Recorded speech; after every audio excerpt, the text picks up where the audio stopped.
രണ്ട് കാര്യങ്ങളാണ് നമുക്ക് ദൈവത്തിൽ നിന്ന് ലഭിക്കുന്നത്. ഒന്ന് ബ്ലെസ്സിങ്സ്, രണ്ടാമത്തത് ഗ്രേസ്. ഒന്ന് അനുഗ്രഹങ്ങൾ, രണ്ടാമത്തത് കൃപ. ഈ ധ്യാനത്തിൻ്റെ ചുറ്റുവട്ടങ്ങളിൽ നമ്മൾക്ക് മനസ്സിലാകും ബ്ലെസ്സിങ്സ് ഗ്രേസും ഒന്നല്ല. ഒരുപക്ഷെ നമ്മൾ വർഷങ്ങളായിട്ട് അങ്ങനെ ധരിച്ചിരുന്ന കൃപ തന്നെ അനുഗ്രഹം, അനുഗ്രഹം തന്നെ കൃപ. ഇതിൻ്റെ സത്യാവസ്ഥ മനസ്സിലായി കഴിയുമ്പോൾ നമ്മൾ നമ്മുടെ പ്രാർത്ഥനയുടെ കാര്യങ്ങളെ വളരെ ഫോക്കസ് ചെയ്യും. എന്ന് വെച്ച് കഴിഞ്ഞാൽ നമ്മുടെ ജീവിതത്തിൻ്റെ നല്ലൊരു ശതമാന സമയവും നമ്മൾ ബ്ലെസ്സിങ്സിന് വേണ്ടി മാത്രം ഇൻവെസ്റ്റ് ചെയ്യുന്നുവെന്നുള്ളതാണ് ഈ ജീവിതം ഒരു നഷ്ടക്കച്ചവടമായി മാറാൻ കാരണം. ജീവിതം, അതായത് ബ്ലെസ്സിങ്സും കൃപയും നമുക്ക് തിരിച്ചറിയാൻ പറ്റാത്തത് കാരണം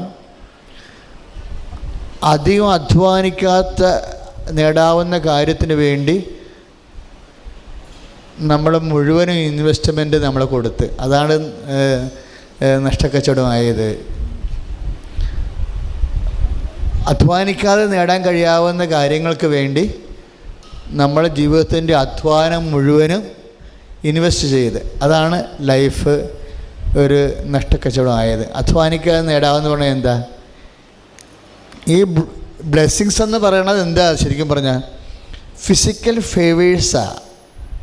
എല്ലാ കാര്യത്തെക്കുറിച്ച് നമുക്ക് വ്യക്തതയുണ്ടാകണം. What is blessings? Blessings is physical favours, ഭൗതിക ആനുകൂല്യങ്ങൾ. ഭൗതിക ആനുകൂല്യം എന്തൊക്കെയാണ്? വീട്, ജോലി, സ്ഥലം, പ്രൊമോഷൻ, സർവീസ് പ്രോബ്ലങ്ങളുടെ മാറ്റൽ, വീടിന്. അപ്പോൾ നമ്മുടെ ഈ ബോഡി കംഫർട്ടാകാൻ ആവശ്യമായ എല്ലാത്തിനും ബ്ലെസ്സിങ്സ് എന്ന് പറയും. ബോഡി കംഫർട്ടാകാൻ, ആരോഗ്യം, വീടെല്ലാം ആരോഗ്യവുമായി ബന്ധപ്പെട്ടതാണ്. അടച്ചുറപ്പുള്ള സുരക്ഷിതമായ ഭവനം, നമ്മുടെ സമ്പത്ത് സുരക്ഷിതമായി വെക്കാനും, ആ സമ്പത്ത് സുരക്ഷിതമായി വെക്കുന്നതും പിന്നെ എന്തിനാണ്?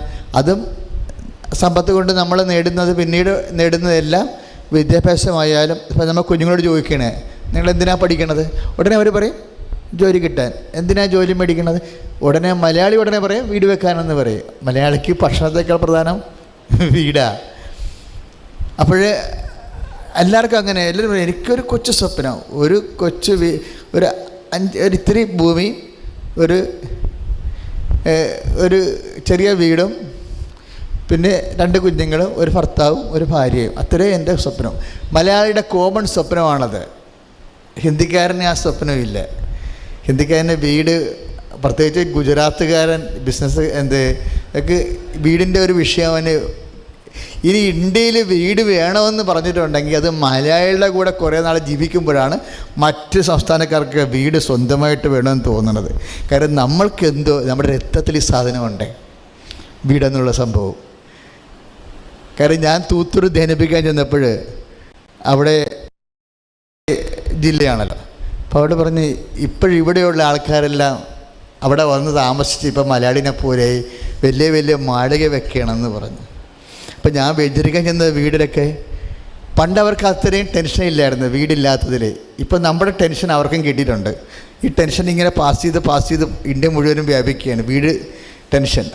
അപ്പോൾ എന്താ വെച്ച് കഴിഞ്ഞാൽ ഗുജറാത്തുകാരനെ ഒരു ദിവസം ഇവിടെ നമ്മുടെ വിജയകുമാർ സാർ ഒരു ജൈനമതക്കാരനെ കൊണ്ടുവന്നായിരുന്നു. അപ്പോൾ അദ്ദേഹത്തിനോട് സംസാരിച്ചപ്പോൾ അദ്ദേഹം പറഞ്ഞത് അവർക്ക് പൈസ കിട്ടിക്കഴിഞ്ഞാൽ അവർക്ക് ഒരു 10 ലക്ഷം രൂപ കിട്ടിയെന്ന് വിചാരിച്ചു. നമ്മൾ ഉടനെ അത് എൻജിനീയറിനെ വിളിച്ച് ഡിസൈൻ ചെയ്ത് വീടാക്കി മാറ്റും. എന്നിട്ട് നമ്മളിങ്ങനെ ഡെഡ് മണിയായിട്ട് നിർത്തും. പക്ഷെ നമ്മൾക്കിതൊക്കെ നമ്മുടെ സ്വസ്ഥതയുടെ ഒരു ഭാഗമാണത്. പക്ഷെ അവനെന്ത് ചെയ്യുന്നത് വെച്ചാൽ 10 ലക്ഷം രൂപ ബാങ്കിലിട്ടാലാ ബിസിനസ് ചെയ്താലാ എന്ത് കിട്ടുമെന്ന് ചിന്തിക്കും. അപ്പോൾ 10 ലക്ഷം രൂപയ്ക്ക് സ്വാഭാവികമായിട്ടും ഒരു 20,000 രൂപ കിട്ടുമെന്നുണ്ടെങ്കിൽ, അല്ലെങ്കിൽ 12,000 രൂപ മാസം കിട്ടുമെന്നുണ്ടെങ്കിൽ ഉടനെ അത് സാധാരണ ബാങ്കിങ്ങിൽ ഇപ്പം അത് കിട്ടണില്ല, അത്രയും ഇല്ല. 10 ലക്ഷം രൂപയ്ക്ക് 10,000 രൂപ കിട്ടുന്നുണ്ടെങ്കിൽ ഉടനെ അവനെന്ത് ചെയ്യും? ആ 10 ലക്ഷം രൂപ നോർമൽ ബാങ്കിങ്, ആ 10 ലക്ഷം രൂപ 6,000 രൂപയുടെ വീട് വാടകയ്ക്ക് മേടിക്കും. ബാക്കി 4,000 രൂപ ബിസിനസ്സിലേക്ക് മുടക്കും. ഒരു കാൽക്കുലേഷനാണ്. 10 ലക്ഷം രൂപ എൻ്റെ കയ്യിലുണ്ട്, അതുകൊണ്ട് ഒരു ബിസിനസ്സും ചെയ്യുന്നില്ല എന്നുണ്ടെങ്കിൽ കൊണ്ട് ബാങ്കിലിടും. 10,000 രൂപ ഇൻട്രസ്റ്റ് എടുക്കും. 4,000 രൂപ കൊടുത്തിട്ട് ഒരുമാതിരിപ്പെട്ട കുഴപ്പമില്ലാത്തൊരു വീട് വാടകയ്ക്ക് എടുക്കും. ആ 11 മാസം കഴിയുമ്പോൾ അതിനടുത്ത വീട് എടുക്കും. ജീവിതകാലം മുഴുവനും വാടക വീട്ടിൽ തന്നെ താമസിക്കുകയും ചെയ്യും. ഈ ഡെഡ് മണി ആക്കാതെ ഈ പൈസ മുഴുവൻ ഇട്ട് റോൾ ചെയ്ത് അവൻ കോടീശ്വരനാകും. മലയാളി എന്ത് ചെയ്യും? മലയാളി ഉള്ള കാശിന് മൊത്തം വീട് വെക്കും. പിന്നെ ഇതിൻ്റെ സ്ക്വയർ ഫീറ്റ് അനുസരിച്ചിട്ട് പഞ്ചായത്തിൽ നിന്ന് ബില്ല് ടാക്സ് വരുമ്പോൾ ആ ടാക്സിനെ കൂടി ഇവന് ടെൻഷൻ കൂടും. അത് ഇതെല്ലാം ഡെഡ് മണിയാക്കി വെക്കും. ഓരോ മനുഷ്യന്മാരുടെ ഇത് മലയാളി തെറ്റാണോ ഗുജറാത്തി ശരിയാണോ എന്നല്ല, വൃത്തസ്ഥാത്വ മിതിയോർ. 2 കക്ഷികളും ഇതിൻ്റെ 2 പേരുടെ കാര്യം നമുക്ക് അഡ്രസ്സിൻ്റെ ഭാഗമാണ്.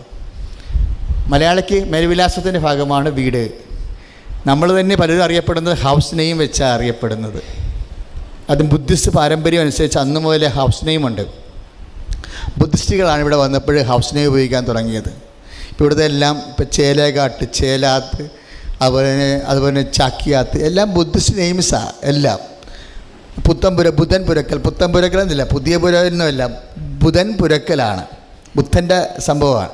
അപ്പോൾ എല്ലാ വീട്ടുപേരിലും പള്ളിപ്പറമ്പിൽ ബുദ്ധപ്പള്ളിയാണ്. എല്ലാ വീട്ടുപേരിലും ബുദ്ധിസമുണ്ട്. ബുദ്ധിസത്തിൻ്റെ കാലത്ത് അവരെല്ലാം വീട്ടുപേരിലാണ് അറിയപ്പെട്ടിരുന്നത്. അതുകൊണ്ട് ഇത് കൺവേർട്ട് ചെയ്ത് ബുദ്ധിസം തകർന്നപ്പോഴും 3ആയിട്ട് കിഴിപ്പിച്ച് ഒരു ഭാഗം ഹിന്ദുസിൽ കിട്ടി, ഒരു ഭാഗം ക്രിസ്ത്യൻസായി, ഒരു ഭാഗം മുസ്ലിംസായി. ബുദ്ധിസം തന്നെ ആയത്. അതുകൊണ്ട് അവിടെയെല്ലാം അതുകൊണ്ട് കേരളത്തിൻ്റെ വീട്ടുപേരെന്നുള്ള സംജ്ഞ കേരളം മുഴുവനും ഇങ്ങനെ പരന്നിരുന്നിട്ട് കേരളത്തിൻ്റെ സാംസ്കാരിക സ്വത്വത്തിൻ്റെ ഭാഗമായിട്ട് വീട് വെച്ച കാരണം നമ്മൾക്ക് ആദ്യമേ വീടെന്ന ചിന്ത വരണത് അത് അഡ്രസ്സിൻ്റെ ഭാഗമാണ്. പക്ഷേ ഇപ്പോൾ വരുന്ന ഒരു വിഷയം എന്ന് പറയുന്നത് വീട് ഒരു ടെൻഷൻ്റെ ഭാഗമായിട്ടുണ്ട്. കാര്യം വീടിൻ്റെ കെട്ടിമേശ്ശരികളും ചമയാലങ്കാരങ്ങളെല്ലാം ഓവറായിട്ട് വന്നിട്ട് നമ്മുടെ എസ്റ്റീം അങ്ങ് വർദ്ധിച്ചിട്ട് എസ്റ്റീം മുഴുവനും വീടായിട്ട് കാണിച്ചിട്ട് വീട് കാണിച്ച് നമ്മൾ വലിയ പുള്ളിയാണെന്ന് പൊതുസമൂഹത്തിനെ കൊണ്ട് ധരിപ്പിക്കാനുള്ള വല്ലാത്ത പാരവശ്യങ്ങൾ ഹാർട്ട് അറ്റാക്കിലേക്ക് പോകുന്നുണ്ട്, ആത്മഹത്യയിലേക്കും. കാര്യം വെച്ച് കഴിഞ്ഞാൽ ഇത് വെച്ചിട്ട് പിന്നീട് നമുക്ക് ഇത് റീഫണ്ട് ചെയ്യാൻ, അത് മുടക്കാൻ, അത് മെയിൻറ്റെയിൻ ചെയ്യാൻ, മെയിൻ്റെനൻസൊക്കെ എന്തൊരു മെയിൻ്റെനൻസാണ് വരണേ. മെയിൻറ്റെയിൻ ചെയ്യാൻ പിന്നീട് പറ്റുന്നില്ല എന്നുണ്ടെങ്കിൽ ഓരോ വർഷങ്ങളിൽ അമിതമായ പണം മെയിൻ്റെനൻസിന് ഡെഡ് മണിയായി. മെയിൻ്റെനൻസ് ഡെഡ് മണിയാണല്ലോ, ചത്ത പണം. നമുക്ക് ജീവനുള്ള പണം കിട്ടിയിട്ട് നമ്മളതിനെ കൊന്ന് ഭിത്തിയാക്കിയിട്ട് അലങ്കാരപ്പണിയാക്കി മാറ്റുന്ന ഒരു പണി ചെയ്യുന്നുണ്ട്. ഇത് എന്താ പ്രോബ്ലം വെച്ച് കഴിഞ്ഞാൽ അച്ഛൻ എന്താ ഇങ്ങനെ സംസാരിക്കണമെന്ന് ചോദിച്ചു കഴിഞ്ഞാൽ കൃപയുമായിട്ട് ഇതിന് ബന്ധമുണ്ട്. മലയാളിയുടെ ഈ സാമ്പത്തിക ധാരാളിത്വത്തിൻ്റെ ചിലവ് ധാരാളിത്വത്തിന് കൃപയുമായി ബന്ധമുണ്ട്. അതായത് സെൽഫ് എസ്റ്റീം ഡെവലപ്പ് ചെയ്യാൻ വേണ്ടി മനുഷ്യൻ എന്ത് കാണിച്ചാലും മനുഷ്യന് ആന്തരികമായ ഒരു ദാഹമുണ്ട്. താൻ ആരോ ആണെന്ന് മറ്റുള്ളവരെ കൊണ്ട് പറയിപ്പിക്കണം. അംഗീകരിക്കാനുള്ള ആഗ്രഹം, അധികാരത്തിനുള്ള ആഗ്രഹം, ഇങ്ങനെ അടിസ്ഥാനമായ കുറേ ദാഹങ്ങളുണ്ട്. ഈ ദാഹങ്ങളെല്ലാം കൂട്ടിയിട്ടാണ് ഈശോ ലോകാരൂപി എന്ന് പറയണത്. കുറേ ദാഹങ്ങൾ വീട്, അതായത് അധികാരത്തിനുള്ള ദാഹം, അംഗീകാരത്തിനുള്ള ദാഹം, മറ്റുള്ളവരുടെ ഒരു നിലവാരം കിട്ടാൻ വേണ്ടിയുള്ള ദാഹം, ഈ ദാഹങ്ങളെല്ലാം കൂടി കൂട്ടിയിട്ട് അതിനെ ഈശോ ഒറ്റപ്പേര് വിളിക്കും, ലോകാരൂപി. എന്നിട്ട് ഈശോ പറയും ദൈവാത്മാവിനാൽ നയിക്കുന്നവർ ദൈവത്തിൻ്റെ മക്കളാണെന്ന്. റോമ 8:14 നമ്മൾ വായിക്കുമ്പോൾ പറയും ദൈവാത്മാവിനാൽ നയിക്കപ്പെടുന്നത്. ഒന്ന് പറഞ്ഞേ, ദൈവാത്മാവിനാൽ നയിക്കപ്പെടുന്നവരെല്ലാം ദൈവത്തിൻ്റെ മക്കളാണ്. അതെന്താ അങ്ങനെ പറഞ്ഞിരിക്കണമെന്ന് അറിയാവോ? അതിൻ്റെ അർത്ഥം എന്താ? ലോകത്തിൻ്റെ അരൂപിയെ നയിക്കപ്പെടുന്നത് ജഡത്തിൻ്റെ സന്തതികളാണെന്ന് പറയുന്നതിന് പകരം ചെയ്തിരിക്കണതാ. ഇപ്പം ഫോർമുല അനുസരിച്ച് എന്താണ്? ഈശോ അത് നേരിട്ട് പറയത്തില്ല. ലോകത്തിൻ്റെ അരൂപിയെ നയിക്കപ്പെടുന്ന നിങ്ങളെല്ലാം എൻ്റെ മക്കളല്ലെന്ന് പറയത്തില്ല. ഈശോക്ക് അത് പറയാൻ ബുദ്ധിമുട്ടുണ്ട്. എൻ്റെ മക്കളല്ലെന്ന് പറയാൻ ഈ രക്തം ചിന്തി നേടിയിരിക്കണ കാരണം എൻ്റെ മക്കളല്ലെന്ന് ഡിസോൺ ചെയ്യത്തില്ല ഈശോ. പക്ഷേ ബുദ്ധിയും ബോധമുള്ള പരിശുദ്ധാത്മാവിനെ വെച്ച് ഈശോ എന്താ പറഞ്ഞു എന്ന് അത് സ്വയമായിട്ട് മനസ്സിലാക്കിയെടുക്കണം. ഇപ്പോൾ 8:14 പരിശുദ്ധാത്മാവ് എന്താ പറഞ്ഞത്? ദൈവാത്മാവ് നയിക്കപ്പെടുന്നവരെല്ലാം ദൈവത്തിൻ്റെ മക്കളാണ്. പറഞ്ഞേ, ദൈവാത്മാവിനാൽ നയിക്കപ്പെടുന്നവരെല്ലാം ദൈവത്തിന്റെ മക്കളാണ്. അപ്പോൾ ദൈവവേദന നിനക്ക് പരിശുദ്ധാത്മാവ് ഉണ്ടെങ്കിൽ പരിശുദ്ധാത്മാവ് നിന്നോട് പറയും. അഭിഷിക്തം പറഞ്ഞ് കേട്ടില്ലേ? എന്താ പറഞ്ഞത്? ഇതാണ് സ്ഥിതിയെങ്കിൽ ലോകത്തിൻ്റെ ആത്മാവ് നയിക്കപ്പെടുന്ന നീ ലോകത്തിൻ്റെ സന്താനമാണ്. ലോകത്തിൻ്റെ സന്താനമാണെങ്കിലുള്ള കുഴപ്പം എന്തറിയാമോ? ഈ ആത്മാവിനെ സ്വീകരിക്കാൻ ലോകത്തിന് പറ്റത്തില്ലെന്ന് ഈശോ പറഞ്ഞിട്ടുണ്ട്. 14:17 യോഹന്നാൻ്റെ സുവിശേഷത്തിൽ ഈ ആത്മാവിനെ സ്വീകരിക്കാൻ ഒന്ന് പറഞ്ഞേ, ഈ ആത്മാവിനെ സ്വീകരിക്കുവാൻ ലോകത്തിന് പറ്റത്തില്ല. ലോകത്തിന് പറ്റത്തില്ല. ഒന്നിന് പറഞ്ഞേ, ഈ ആത്മാവിനെ സ്വീകരിക്കാൻ ഈ ആത്മാവിനെ സ്വീകരിക്കുവാൻ ലോകത്തിന് പറ്റത്തില്ല. ലോകത്തിന് പറ്റത്തില്ല. അപ്പം അതിൻ്റെ അർത്ഥം എന്താണ്? ഈശോ പറയാതെ പറഞ്ഞു വെക്കുന്ന കുറേ കാര്യങ്ങളുണ്ട്. അതായത് ഇങ്ങനെ വീട്, ജോലി, സ്ഥലം, സെൽഫ് എസ്റ്റീം, ഇങ്ങനെയുള്ള ലോകത്തിൻ്റെ അരൂപി, ഇതാണ് ലോകം. അതായത് ഈ ലോകാരൂപിയിൽ ജീവിച്ചു കഴിഞ്ഞാൽ ദൈവാത്മാവിനെ സ്വീകരിക്കാൻ പറ്റത്തില്ല എന്ന് പറയണത്. കൃപ സ്വീകരിക്കാൻ ഈ അനുഗ്രഹത്തിൻ്റെ കുഴപ്പം എന്തറിയാവോ? അനുഗ്രഹം എല്ലാം ഭൗതികമായ ആനുകൂല്യങ്ങളല്ലേ. അതിൽ വീട്, സ്ഥലവും, പ്രൊമോഷനും എല്ലാ സംഭവം ഉണ്ടല്ലോ, IELTS എല്ലാ സംഭവമുണ്ട്. പക്ഷേ അതുമാത്രം കിട്ടി, അതുമാത്രം നേടി, അത് വെച്ച് വളർന്ന് വരുമ്പോൾ നമ്മൾ കുറച്ച് കഴിയുമ്പോൾ ഭൗതികമായ ആനുകൂല്യം വർദ്ധിക്കുന്ന അനുസരിച്ചുകൊണ്ട് നമ്മൾ ജഡികമായൊരു സന്തതിയായിട്ട് വളരും. ജഡിക സന്തതി ഒരു സമയം കഴിഞ്ഞാൽ പിന്നെ പരിശുദ്ധാത്മാവിനെ സ്വീകരിക്കാൻ അവന് പറ്റാതെ വരും. അവന് ഉൾക്കൊള്ളാൻ പറ്റാതെ വരും. കാര്യം ഇന്നാളൊരു മനുഷ്യൻ മരിച്ചു. അപ്പോൾ അദ്ദേഹം അമേരിക്കയിലെ പീറ്റേഴ്സ് എന്ന അയാളുടെ ഒരു പേരുണ്ട്, ഞാൻ പേര് മറന്നുപോയി. പീറ്റർ എന്ന അയാളുടെ ഫസ്റ്റ് നെയിം ഓതറാണ്. അയാളാണ് ഈ മനുഷ്യൻ്റെ ഭൗതിക ഔന്നത്യത്തെ നേടിയെടുക്കുകയാണ് ജീവിതത്തിൻ്റെ പ്രധാനപ്പെട്ട ലക്ഷ്യമെന്ന് ആധുനിക മനുഷ്യനെ ഒത്തിരി സ്വാധീനിച്ച മില്യൺസ് ഓഫ് പുസ്തകം അയാളുടെ ചിലവായിട്ടുണ്ട്. കാര്യം റിസ്ക് ഒന്നുമില്ല. ബൈബിളിലോട്ട് വരുമ്പോൾ ബൈബിള് ഒത്തിരിയേറെ, അതായത് ഇപ്പോൾ സമറിയക്കാരത്തിൽ ഈശോ എന്നാ പറഞ്ഞേ? സമറിയക്കാരത്തി എന്താ ചെയ്തത്? അവർക്ക് 6 ഭർത്താക്കന്മാരുണ്ടായിരുന്നു. അതാണ് ഈശോ പറഞ്ഞത്, 6 ഭർത്താക്കന്മാരുണ്ടായിരുന്നു. ഇപ്പം അതായത് 5 ഭർത്താക്കന്മാരുണ്ടായിരുന്നു, പ്രസൻ്റായിട്ട് ഒരാളുണ്ട് എന്ന് ഈശോ പറഞ്ഞില്ലേ? അതായത് ഇപ്പോഴുള്ളവനും നിൻ്റെ ഭർത്താവില്ല. അപ്പോഴതിൻ്റെ അർത്ഥം എന്താ? നിനക്ക് 5 ഭർത്താക്കന്മാരുണ്ടായിരുന്നു, ഇപ്പോഴുള്ളവനും നിൻ്റെ, അപ്പോൾ 6 ആയില്ലേ? അപ്പോൾ 6 ഭർത്താക്കന്മാരെന്ന് പറയുമ്പോൾ ഇതുപോലെ 6, ഇപ്പോൾ ഒരു ഭർത്താവിന് പകരം 6 ഭർത്താവ്, ഒരു വീടിന് പകരം 2 വീട്, ഒരു സ്ഥലത്തിന് പകരം 2 സ്ഥലം, 2 സ്ഥലം 3 സ്ഥലം, 6 സ്ഥലം ഒക്കെ ഉള്ള ആൾക്കാരില്ല. ഇങ്ങനെ വാങ്ങിച്ച് റിയൽ എസ്റ്റേറ്റ് കൂട്ടുന്ന 6 സ്ഥലം. ഇപ്പം നമ്മളവർക്കും ഭർത്താവ് മാത്രമേ വിഷയം വന്നു, ഭർത്താവല്ല, എല്ലാം ഇങ്ങനെ ആവശ്യത്തിൽ കൂടുതൽ വാങ്ങിക്കുന്ന ആൾക്കാരുണ്ട്. അവിടെ പെങ്ങളുടെ മക്കളെ നാട്ടുകാരെ ദ്രവിച്ച് നശിച്ച് കിടന്നാലും കുഴപ്പമില്ല, അവർ പിന്നെ സ്ഥലം മേടിച്ച് കൂട്ടും. ഓരോ പ്രാവശ്യം അമേരിക്കയിൽ നിന്ന് വരുമ്പോഴും അല്ലെങ്കിൽ ഓരോ പ്രാവശ്യം ജോലി കിട്ടുമ്പോഴും ഓരോ പ്രാവശ്യം അവിടെ 5 സെൻറ്റ് മേടിച്ച്, ഇവിടെ 10 സെൻറ്റ് മേടിച്ച്, ഇവിടെ 3 സെൻറ്റ് മേടിച്ച്, അപ്പുറം 4 സെൻറ്റ് മേടിച്ച്, ഇങ്ങനെ 6 സ്ഥലം. ആ 6 ഭാര്യയായത് കാരണമാണ് ഇഷ്ടപ്പെടുന്നത്. പക്ഷേ ഈ സ്ഥലം 6 വീട്, 2 വീട് അല്ലെ 3 വീട്, 6 സ്ഥലം. ഇപ്പോൾ ചിലർക്ക് ഫ്ലാറ്റ് ഒരെണ്ണം ബോംബെയിൽ ഒരെണ്ണം, എന്നാൽ ഒരെണ്ണം കിടക്കട്ടെ, സിനിമാക്കാരെ പോലെ എന്നാൽ ഒരെണ്ണം എറണാകുളത്തും കിടക്കട്ടെ, ട്രിവാൻഡ്രത്ത് പോയി താമസിക്കുമ്പോൾ അവിടെ ഒരെണ്ണം. ഇങ്ങനെ കുറേ സാധനങ്ങൾ ഇങ്ങനെ ആൾക്കാർ വീടായിട്ടും സ്ഥലമായിട്ടും വൈഫായിട്ടും ഭർത്താവായിട്ടും ഇങ്ങനെ പിന്നെ ഔട്ട് പോസ്റ്റൊക്കെ ആയിട്ട് ഇങ്ങനെ കുറേ വാങ്ങിച്ചു കൂട്ടും. അങ്ങനെ മൊത്തം വാങ്ങിച്ചു കൂട്ടുന്നൊരു ടെൻഡൻസി ഉണ്ട്. ഈ ടെൻഡൻസിയെ സംബന്ധിച്ച് ഉണ്ടാകുന്ന പ്രശ്നം വെച്ച് കഴിഞ്ഞാൽ, അതുകൊണ്ടാണ് ഈശോ പറഞ്ഞത് ഈ ആത്മാവിനെ സ്വീകരിക്കാൻ, അതായത് ഈശോ നൽകുന്ന ആത്മാവില്ലേ, ആത്മാവിനെ സ്വീകരിക്കാൻ ലോകത്തിന് പറ്റത്തില്ല എന്ന് പറയുന്ന വചനം 14:17 യോഹന്നാൻ്റെ സുവിശേഷത്തിൽ. ആ വചനത്തോട് ചേർത്ത് വെക്കേണ്ടതാണ്. ഈ വെള്ളം കുടിക്കണവൻ ഇനിയും ദാഹിക്കും, ഞാൻ തരുന്ന വെള്ളം കുടിക്കണവന് ഒരിക്കലും 4:13. ശരിക്കും പറഞ്ഞാൽ മദർ വേഡ് അതിൻ്റെ അതായത് തള്ളവചനങ്ങളും പിള്ളവചനങ്ങളും ഉണ്ട് ബൈബിളിൽ. ഇപ്പം ഈ ആത്മാവിനെ സ്വീകരിക്കാൻ ലോകത്തിന് പറ്റത്തില്ല. അതായത് ലോകാരൂപിയാൽ നയിക്കപ്പെടുന്നവർക്ക് കർത്താവിൻ്റെ പരിശുദ്ധാത്മാവിനെ സ്വീകരിക്കാൻ പറ്റത്തില്ലെന്നാണ് പറയണത്. അല്ലാതെ അതിൻ്റെ അകത്ത് കോംപ്രമൈസ് ചെയ്ത് അഡ്ജസ്റ്റ് ചെയ്യാമെന്ന് പറയണില്ല. കട്ടനായിട്ട് ഇമ്പോസിബിൾ എന്ന് പറഞ്ഞിരിക്കുക. ഈ ആത്മാവിനെ സ്വീകരിക്കാൻ അത് ലോകാരൂപിയാൽ നയിക്കപ്പെടുന്നവർക്ക് ദൈവാരൂപിയെ സ്വീകരിക്കാൻ പറ്റത്തില്ല എന്ന് പറഞ്ഞിരിക്കുകയാണ്.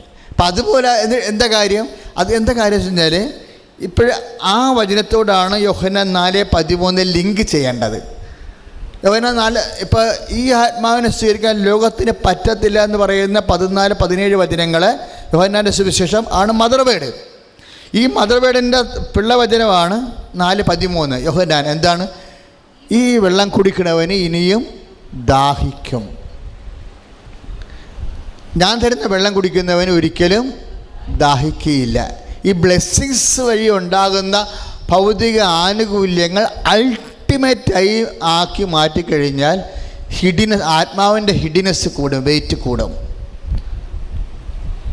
ഒരിക്കലും ദൈവത്തിൽ നിന്ന് പതുക്കെ അകന്ന് ഇത് സ്ഥൂലമായി മാറിക്കൊണ്ടിരിക്കും. പിന്നീട് ദൈവം തന്നെ ഒരു വലിയ ആധ്യാത്മികതയും വിശ്വാസമൊക്കെ ഒരു ബാധ്യതയായിട്ട് മാറും. കാര്യം ഓരോ വിഷയം, ഓരോരോ കാര്യങ്ങളിൽ ഓരോരോ പുതിയ വിഷയങ്ങൾ കാണുകയും പുതിയ വിഷയങ്ങൾ കമ്പനിക്കാർ ഇറക്കുന്നത് നാട്ടിലെ നടപ്പനുസരിച്ച് പുന്ന വരുമ്പോൾ അതുകൂടി ആർജിച്ചുകൊണ്ട് നിലവാരം ഒപ്പിക്കാൻ വേണ്ടി ജഡിക മനുഷ്യൻ്റെ ഒരു വിഷയമാണ് അപ്ഡേറ്റ് ചെയ്യുക. സമൂഹത്തിൽ എന്ത് സംഭവിക്കുന്നു, സമൂഹത്തിൽ ഇപ്പോൾ കുലീനമാകണമെങ്കിൽ എന്ത് വേണം. അപ്പോൾ ഉടനെ അവൻ കാറിൻ്റെ ബ്രാൻഡ് ചേഞ്ച് ചെയ്യും, ഇല്ലേ? നമ്മൾ സാധാരണ ഉപയോഗിക്കുന്ന കാറ് അപ്പോൾ നമ്മൾ അത് കൊണ്ടുപോകുമ്പോൾ കല്യാണത്തിൽ ചെല്ലുമ്പോൾ പറയും, ചേട്ടാ ഈ കാറ് മാറാൻ നേരമായെന്ന് പറയും. ഇതിപ്പോൾ ആരും ഉപയോഗിക്കണില്ലെന്ന് പറഞ്ഞ് നമുക്കൊന്ന് ഓടിച്ച് പോയാൽ മതി, കൈ പൊള്ളാതെ പോക്കറ്റ് കാര്യാതെ പെട്രോൾ അടിച്ച് പോകണം. പക്ഷെ നമ്മൾ കല്യാണത്തിൽ കൊണ്ട് ഇടുമ്പോഴെന്ന് പറയുമ്പോൾ അവർ കണ്ടവർ ചോദിക്കും, ഇപ്പം ഇത് ഈ മാത്താനം കൊണ്ട് അടയ്ക്കണ, ഇതിപ്പോൾ ആരും ഉപയോഗിക്കണില്ലെന്ന് പറയും. അപ്പം നമ്മളൊക്കെ ദൈവമേ നമുക്ക് ചമ്മലായി പോയില്ല. ചമ്മൽ എന്ന് വെച്ച് കഴിഞ്ഞാൽ നമുക്ക് ലോകാരൂപിയായി നയിക്കപ്പെടുമ്പോൾ എപ്പോഴും അപ് ടു ഡേറ്റ് ആയില്ലെങ്കിൽ ചമ്മലുണ്ടാവും. അപ്പം നമ്മൾ ഉടനെ സമൂഹത്തിൻ്റെ അപ്ഡേറ്റ് ആകാൻ വേണ്ടി ബാങ്കിൽ പോയി ലോൺ എടുക്കും. ബാങ്കിൽ ലോൺ എടുക്കേണ്ട കാര്യമില്ല. ഇപ്പോഴത്തെ അവസ്ഥ ബാങ്കിൻ്റെ വാതിൽ കൂടി നടന്നാൽ പോയി കൈകെട്ടി വിളിക്കുമ്പോഴേ നമ്മളെ ലോൺ തരാൻ വേണ്ടി മേടിച്ചുകൊണ്ട് പോയി. എന്തിനാണ് കിഡ്നി അടിച്ചെടുക്കാൻ വേണ്ടി? അപ്പോൾ നമ്മളൊക്കെ നമ്മളെ പരിചയമില്ലെങ്കിൽ എന്തൊരു നല്ല സുന്ദരനായ മാനേജർ മാതാവേ എല്ലാം ഒപ്പിട്ട് അവിടെ ഒപ്പ് ഇവിടെ ഒപ്പെന്നാ പറഞ്ഞ് ഒപ്പിട്ട് മേടിച്ച് 10-300 ഒപ്പിടിക്കും. അതോടുകൂടി നമ്മുടെ കാര്യത്തിൽ തീരുമാനമാകും. അപ്പോഴെന്താ ഒറ്റ വാക്കാണ്. ആ കല്യാണത്തിൽ കൊണ്ടുപോയി പെങ്ങളുടെ മകളുടെ കല്യാണത്തിൽ ചെന്നപ്പോൾ കാറ് കൊണ്ട് ഇട്ടതാണ് പ്രശ്നമായി പോയത്. അപ്പോൾ കണ്ടു നിന്നവൻ നമ്മളെ സൂചിപ്പിക്കാൻ വേണ്ടി പറഞ്ഞാണ് ഈ മാത്തായം കൊണ്ട് അടയ്ക്കണ, ഇപ്പം ഇതാരും ഉപയോഗിക്കണില്ലെന്ന് പറയുക. അപ്പോഴും നമ്മൾ പിന്നെ ആരാ ഉപയോഗിക്കണത്, പിന്നെ ഇതെന്താ ഉപയോഗിക്കണം തിരക്കിയപ്പോഴാണ് പുതിയ വണ്ടിയുടെ കാര്യങ്ങളൊക്കെ പറഞ്ഞത്. അപ്പോൾ പുതിയ വണ്ടി ചെല്ലുമ്പോൾ ഒരു എസ്റ്റീം വരും. ഇതാണ് ലോകാരൂപി എന്ന് പറയണത്. എന്നിട്ട് ഈശോ എന്ത് പറഞ്ഞെന്നറിയാവോ? ഇങ്ങനെ കമ്പനി സാധനങ്ങൾ ഉപയോഗിച്ച് അപ്ഡേറ്റ് ചെയ്ത ആ രീതിയിലാണ് നിൻ്റെ മനസ്സ് മെയ്ഡപ്പ് ചെയ്യണമെങ്കിൽ ഈ വെള്ളം കുടിച്ചാൽ, ലോകത്തിൻ്റെ ഈ വെള്ളമില്ലേ, ഔന്നത്യത്തിൻ്റെ അഹന്തയുടെയും അഹങ്കാരത്തിൻ്റെയും ഒക്കെ ഈ വെള്ളം കുടിച്ചു കഴിഞ്ഞാൽ പിന്നെ അടുത്ത കൊല്ലം കഴിയുമ്പോൾ കാറിൻ്റെ ബ്രാൻഡ് മാറുമല്ലോ. പിന്നെയും ദാഹിക്കും, പുതിയ കാറ് മേടിക്കാൻ നിനക്ക് തോന്നും. പണ്ട് നമ്പൂതിരിമാരൊക്കെ അങ്ങനെ മുടിഞ്ഞത് അങ്ങനെയല്ലേ? ആവശ്യമില്ലെങ്കിൽ ഒരു ആനയെ പിടിച്ച് കെട്ടിയിടും വാതിക്ക്. ആവശ്യമില്ലേ? ഒരു ആന ഉള്ള വീടെന്ന് പറയണത് 800 കൊല്ലം മുമ്പ് 200 കൊല്ലം മുമ്പ് ബ്രാൻഡായിരുന്നു, തറവാടിൻ്റെ ബ്രാൻഡായിരുന്നു. അപ്പോൾ ഒരു പ്രത്യേക മാവും വെച്ച് അതിൻ്റെ പുറത്ത് ആനയും കെട്ടിയിടും. ആന അവിടെ മുഴുവൻ വിട്ട് നാറ്റിക്കും. എന്നാലും നമ്പൂതിരിക്ക് പ്രശ്നമില്ല. എന്താ കാര്യം?